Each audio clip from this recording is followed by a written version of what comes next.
हाँ भाई, ध्यान से समझना। आज इतनी शानदार चीज बता रहा हूँ आपको, है ना, कि आप जिंदगी भर याद रखेंगे, कभी नहीं भूलेंगे। बता दूं? पक्का? देखेंगे? देखो इधर, अपने भारत की जो राजधानी है, भारत की राजधानी कौन सी है? दिल्ली। दिल्ली एक बड़ा शहर भी है वर्तमान में, और प्राचीन काल से इसका बहुत ही ऐतिहासिक महत्व है। बातें नहीं, दिल्ली का एक ऐतिहासिक महत्व है। अपन बात करते हैं कि दिल्ली में सबसे पहले तोमर शासकों का राज्य था। कौन से शासक? तोमर शासकों का राज्य था। तोमर शासकों में एक नाम भी बताता हूँ मैं आपको, उसका नाम था, क्या नाम था बोलो? अनंगपाल तोमर। क्या नाम था? अनंगपाल तोमर। बोलो क्या नाम था? अनंगपाल तोमर। बोलो क्या नाम था? अनंगपाल। कब से कब तक थे? 1130 से 1145 तक। 1130 से 1145 खासतौर से इनका शासन रहा। जब अनंगपाल तोमर बूढ़ा हो गया, कौन हो गया? अनंगपाल तोमर बूढ़ा हो गया, तो एक बात समझना, इसके पुत्र नहीं था एक भी। अनंगपाल तोमर के कोई पुत्र नहीं थे। 2 पुत्रियां थी। कितनी पुत्रियां थी? 2। एक पुत्री का नाम था सावित्रीबाई। ठीक है, सावित्रीबाई। और एक पुत्री का नाम था, इधर लिखते हैं इसको, बड़ी पुत्री का नाम था कर्पूरी देवी। क्या नाम था? कर्पूरी देवी। और छोटी पुत्री का नाम था सावित्रीबाई।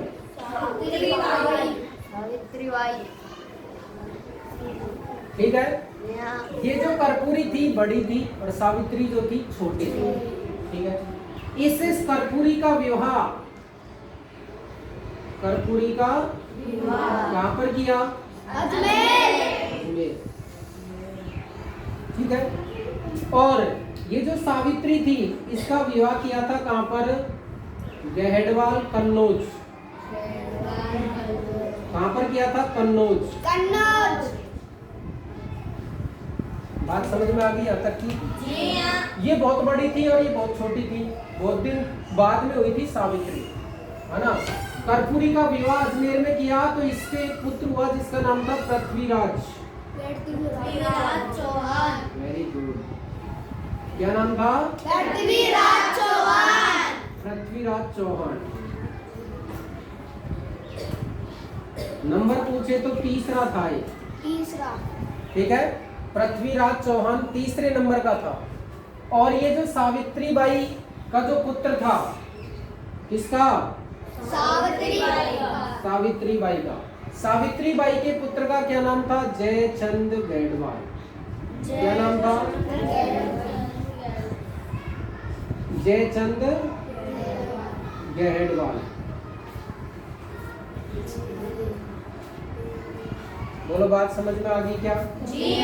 तो अनंगपाल तोमर के बाद में जो शासक बना, वो शासक कौन बना था? पृथ्वीराज चौहान। कौन बना था? पृथ्वीराज चौहान। कब से कब तक? 1165 से 1192। 1165 से 1192। अब ध्यान देना, 1191 में एक युद्ध होता है, 1192 में दूसरा युद्ध होता है, 1191 में जो युद्ध हुआ वो तराइन का पहला युद्ध था। कौन सा? तराइन का पहला युद्ध, तराइन फर्स्ट। ठीक है। और 1192 में जो युद्ध हुआ वो तराइन का दूसरा युद्ध था। तराइन का कौन सा युद्ध? दूसरा युद्ध। ध्यान देना, कि 1191 में जो तराइन का पहला युद्ध हुआ था वो पृथ्वीराज चौहान और इसके विपक्ष में कौन था? मोहम्मद गोरी। मोहम्मद गोरी कौन था? मोहम्मद गोरी। इस युद्ध को, तराइन के पहले युद्ध को जीत जाता है कौन? पृथ्वीराज चौहान। और मोहम्मद गोरी इस युद्ध को क्या हो जाता है? हार जाता है। इसके बाद में मोहम्मद गोरी दोबारा अपनी बड़ी सेना लेकर दिल्ली की ओर आक्रमण करता है। तराइन के मैदान में दोनों सेनाएं आपस में लड़ती हैं 1192 में। तराइन का दूसरा युद्ध हुआ, ये भी किस किस के बीच में? पृथ्वीराज चौहान और गोरी के बीच। कौन सा गोरी? मोहम्मद गोरी। तो युद्ध हुआ, लेकिन इस युद्ध में पृथ्वीराज चौहान क्या हो गया? हार गया और मोहम्मद गोरी जीत गया। मोहम्मद गोरी पृथ्वीराज चौहान को बंदी बनाकर अपने देश ले गया गजनी। कहाँ ले गया? गजनी। और गजनी ले जाकर पृथ्वीराज चौहान की आंखें निकाल ली और भीतर भर्ती मिर्ची। ठीक है, पृथ्वीराज चौहान अंधा हो गया।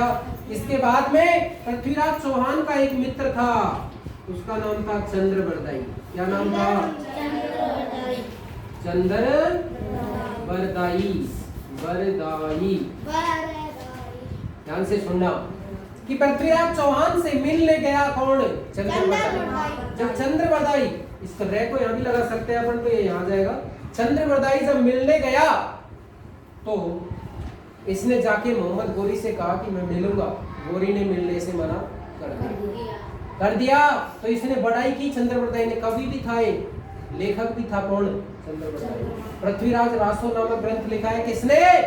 चंद्रबरदाई ने। तो इसने बड़ाई की कि मेरा जो सुल्तान, मेरा जो शासक है, मेरा जो मित्र है, वो शब्द भेदी बाण चला सकता है, वो नाप तोल के अनुसार बाण चला सकता है, बिना देखे बाण चला सकता है। बोलो चलवा के बता।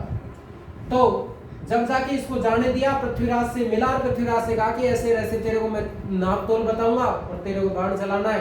तो इसने नाप तोल बता दी कि गोरी है ना, मोहम्मद गोरी उस जगह पर बैठा है इतनी ऊंचाई पर। क्या कहा कि 4 बांस 24 गज अंगुल अष्ट प्रमाण। 4 बांस 24 गज अंगुल अष्ट प्रमाण, ताऊ पर सुल्तान बैठो है, मत झुके चौहान। ऐसा दोहा से नाप बता दी पृथ्वीराज चौहान ने। उसी आधार पे आंखों पर तो पट्टी बंदी थी और क्या चलाया? बाण चलाया। और वो बाण किसके जाके लगा? मोहम्मद गोरी खलास। अब क्या होता है कि मोहम्मद गोरी तो खत्म हो ही गया, लेकिन पृथ्वीराज चौहान और चंद्रबरदाई की अब दुर्गति करते कि नहीं करते? उसके चेले करते ना। तो उससे पहले ही पृथ्वीराज चौहान ने चंद्रबरदाई से कहा, क्या कहा कि तू मेरी कटार भोंकर आत्महत्या कर दे, मार दे, मेरे काट दे। लेकिन चंद्रबरदाई ने ऐसा नहीं किया, क्योंकि वो तो उसका परम मित्र था, उसका दरबारी भी था। तब जाके पृथ्वीराज चौहान ने पहले तो चंद्रबरदाई की हत्या की कि न्याय दुर्गति करेंगे, इनके हाथों से मरने से तो बढ़िया है, पर खुद ही मर जाए। तो पहले तो चंद्रबरदाई की हत्या की और फिर खुद की कटार भोंकर आत्महत्या कर ली। किसने? पृथ्वीराज चौहान। कहा जाता है कि भारतीय इतिहास में पृथ्वीराज चौहान और चंद्रबरदाई दोनों ऐसे व्यक्ति थे जिनका जन्म भी एक ही दिन हुआ और मृत्यु भी एक ही दिन। पृथ्वीराज चौहान और चंद्रबरदाई दोनों ऐसे व्यक्ति थे जिनका जन्म भी एक ही दिन और मृत्यु भी एक ही दिन। यह अजमेर का चौहान शासक था पृथ्वीराज चौहान। अब क्या होता है, जब पृथ्वीराज चौहान हार गया, मोहम्मद गोरी जीत गया, मोहम्मद गोरी इसको ले गया, सारा काम हो गया, तो जीत कर यहाँ पर भी तो कोई छोड़ के जाएगा शासन चलाने वाला।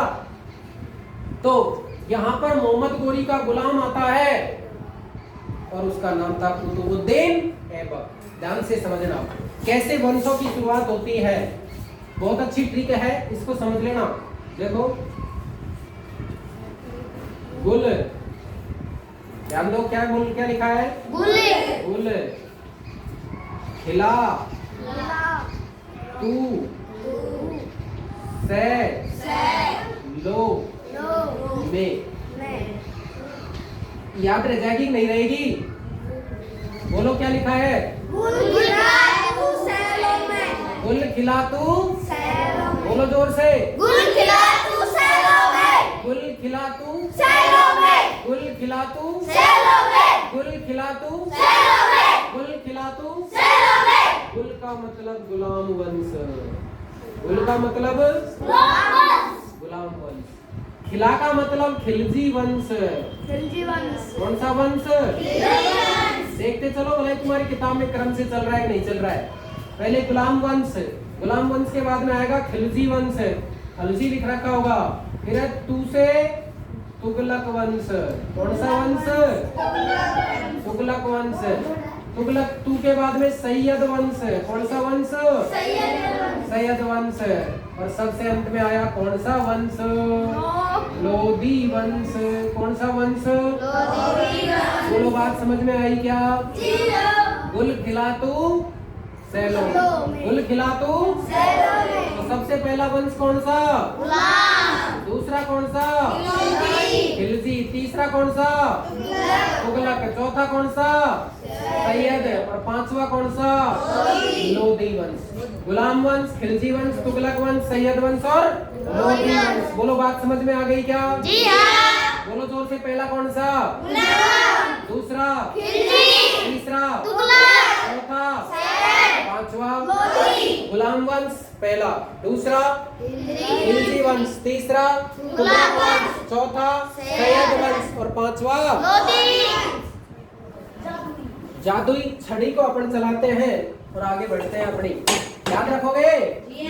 देखो दोबारा, मैं अभी आपको बता रहा था कि गुल, क्या बताया? गुल।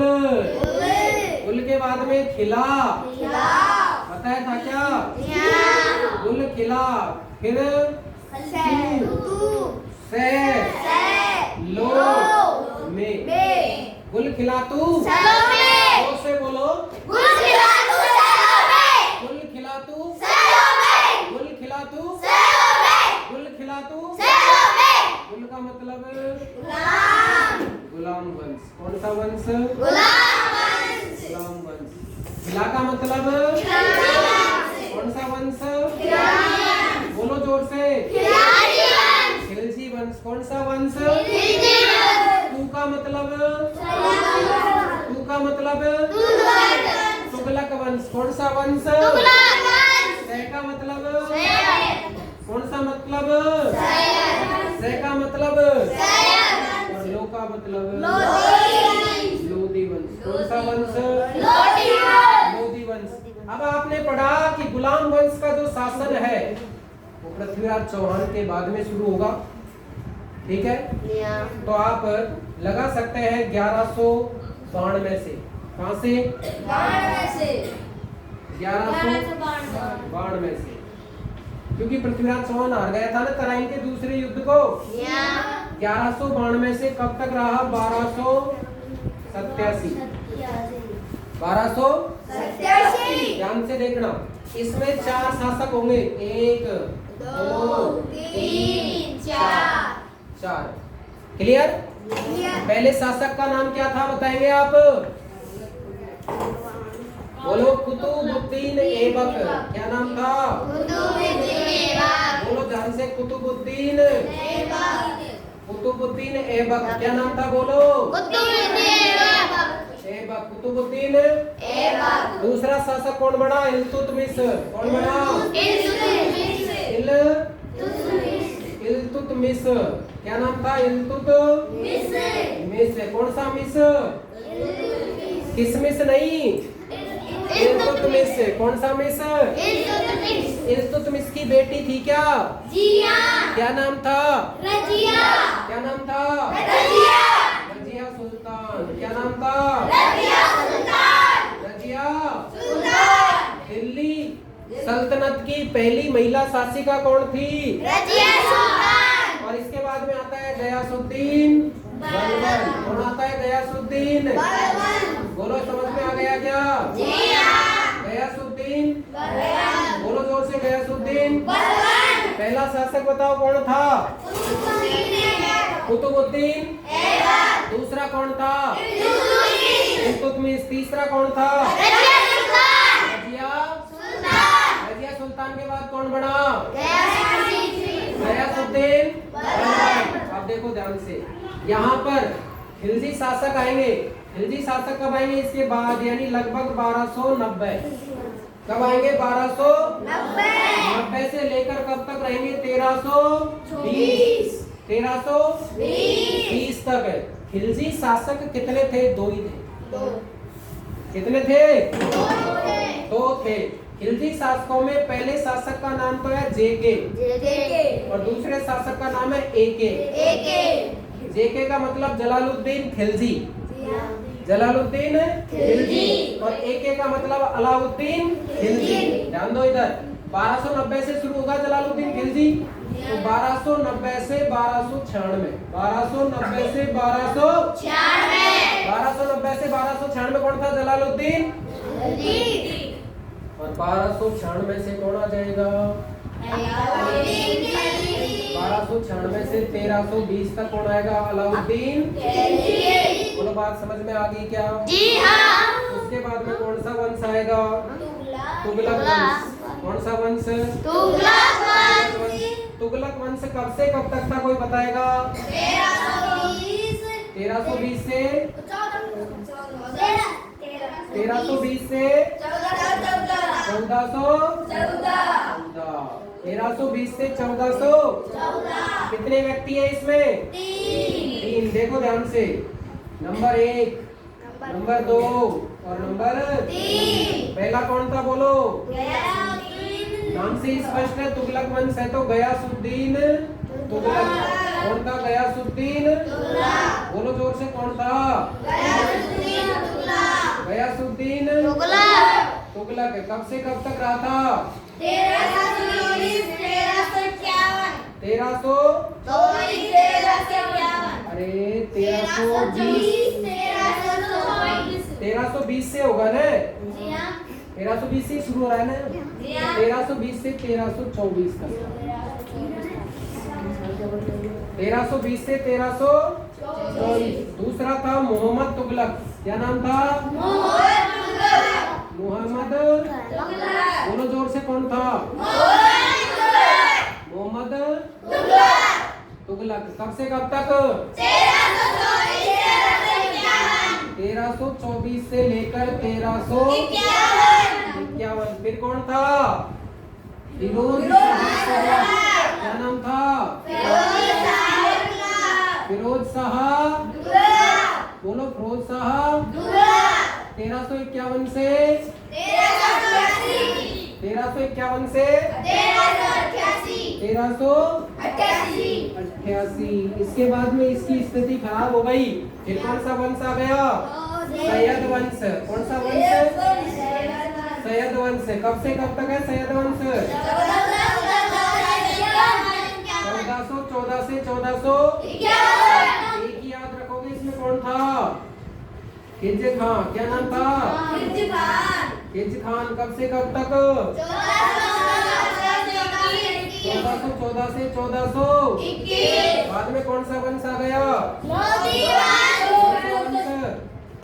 1451 से 1526। पहला शासक कौन था? लोधी वंश का संस्थापक था बहलोल लोधी। क्या नाम था? बोलो। बहलोल जोर से बोलो। बहलोल लोधी। और अंतिम शासक था, अंतिम शासक याद रखना, इब्राहिम लोधी। क्या नाम था?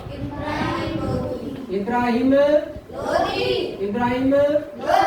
अंतिम शासक इसलिए है, ये ध्यान रखना, क्योंकि इब्राहिम लोधी से आकर बाबर युद्ध लड़ेगा। इब्राहिम लोधी से आकर बाबर क्या लड़ेगा? युद्ध लड़ेगा, और इब्राहिम लोधी उसमें हार जाएगा, और बाबर यानी मुगल वंश की क्या पड़ जाएगी भारत में? नींव। तो इन शासकों के बाद में कौन सा वंश आ जाएगा? मुगल वंश। कौन सा वंश? बोलो, गुल खिला तू सैलों में। गुल खिला तू सैलों में। जोर से, गुल खिला तू सैलों में। गुल खिला तू सैलों में। गुल खिला तू सैलों में। गुल खिला तू सैलों में। पहला कौन सा? दूसरा खिलजी। तीसरा चौथा पांचवा, और लास्ट में मुगल शासक आ जाएंगे। कौन आ जाएंगे? बोलो, समझ में आया? पक्का? बता देंगे? बता देंगे? धन्यवाद।